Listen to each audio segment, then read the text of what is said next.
নাই বয়সের কারণে। তবে একটু আগে সাংবাদিক তারিফ রহমান, আহত সাংবাদিক এই আন্দোলনে, তিনি বলে গিয়েছেন যে শহীদ রাষ্ট্রপতি জিয়া রহমান তিনি কেন এত জনপ্রিয় ছিলেন, কেন বিএনপি গণমানুষের দল হিসাবে আখ্যায়িত হয়েছে, তার একটা বর্ণনা ব্যাখ্যা তিনি দিয়েছেন। যদিও আমাদের প্রধান অতিথি শুনতে পারেন নাই।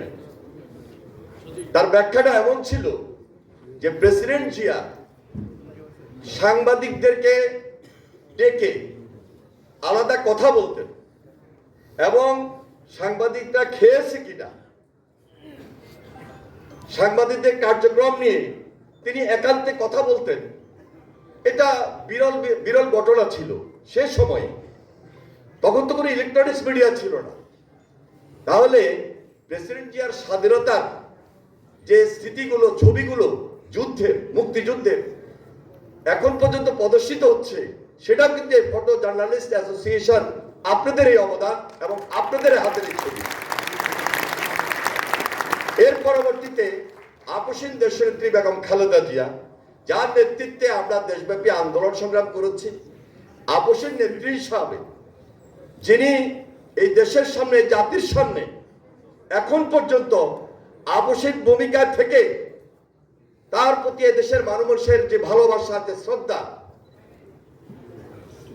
তার যে বিরল বিরল যে ছবিগুলো আজকে পর্যন্ত প্রদর্শিত হয়ে যাচ্ছে, ফ্যাসিস্টের বিরুদ্ধে শুধু নয়, এরশাদের বিরুদ্ধে, স্বৈরাচারের বিরুদ্ধে, এই যে ছবিগুলো জ্বলন্ত সাক্ষী।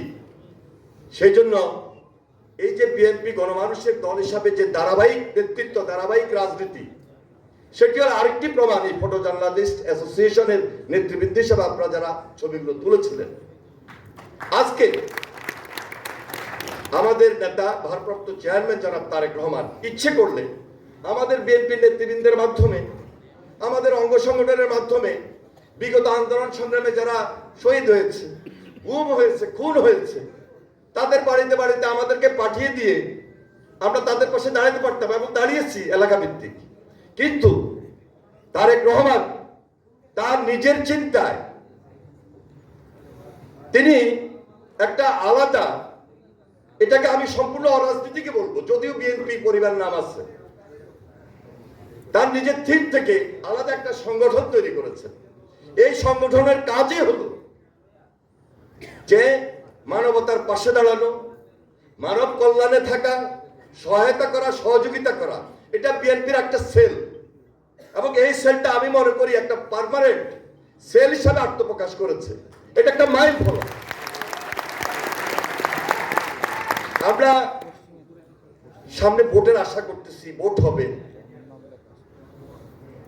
এতটুকু বিশ্বাস এই দেশের মানুষের কাছে আমাদের আছে। ইনশাল্লাহ বিএনপি সেই সরকারের নেতৃত্ব দিবে। তখন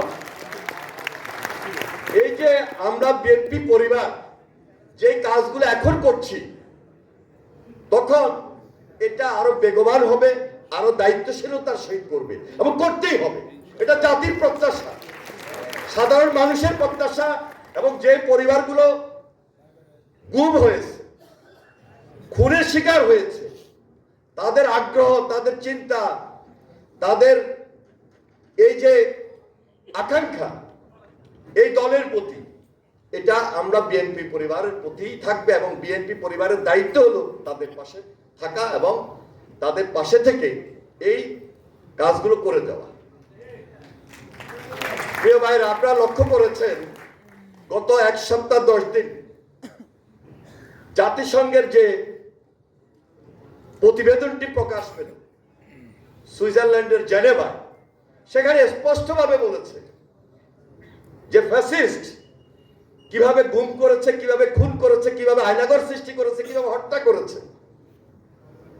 এবং সরকারকে পরামর্শ দিয়েছে যে আন্তর্জাতিক আদালতে আপনারা মামলা করেন।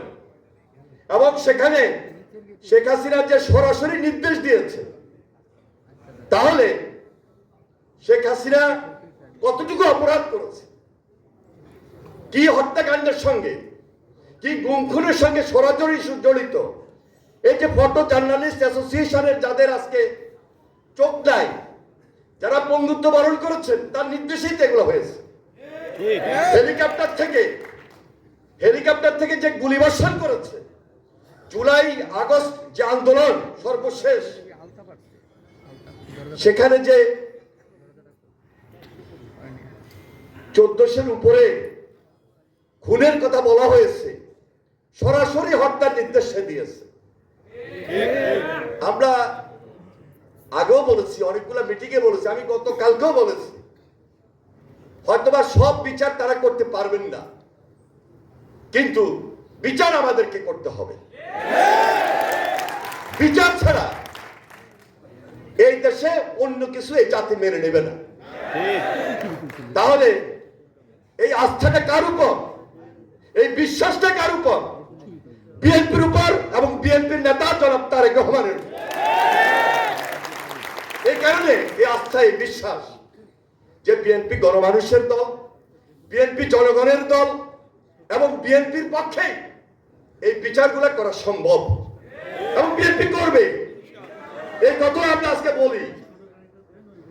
জাতিসংঘ যে প্রতিবেদনটুকু দিয়েছে, এটা আগামী পাঠ্য পুস্তকে যেন নিয়ে আসা হয়।